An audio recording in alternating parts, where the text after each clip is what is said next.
కొన్నిసార్లు కొంతమంది రైటర్స్ వాళ్ళు నమ్మిన కథ ఫెయిల్ అయినప్పుడు ఆ కథ మీద ఉన్న ఇష్టంతో అదే కథని మళ్ళీ మంచిగా రాసి బాగా డెవలప్ చేసి మళ్ళీ అదే స్ట్రక్చర్తో ఉన్న సినిమా తీసి హిట్ కొట్టారు. ఈ సినారియోకి పర్ఫెక్ట్ ఎగ్జాంపుల్స్ నాకు పర్సనల్గా రెండు అనిపించాయి. ఫస్ట్ ది సుకుమార్ గారు.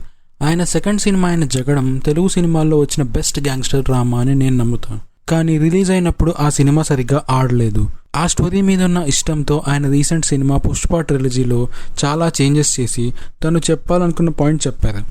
పుష్పకి జగడంకి చాలా సిమిలారిటీస్ ఉన్నాయి. లైక్ రెండు క్యారెక్టర్ డ్రామాస్, ఒక స్పెషల్ ప్లేస్కి సంబంధించిన stories, father and brother sentiment, heroine వల్ల స్టోరీ మొత్తం చేంజ్ అయిపోవడం, ఇలా చాలా సిమిలారిటీస్ ఉన్నాయి.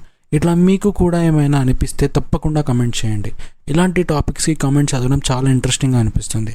నెక్స్ట్ రైటర్ గురించి ఇంకో వీడియోలో మాట్లాడుకుందాం. ఆయన కొంచెం స్పెషల్. ఈ వీడియోకి అయితే లైక్ అండ్ కమెంట్ చేయండి.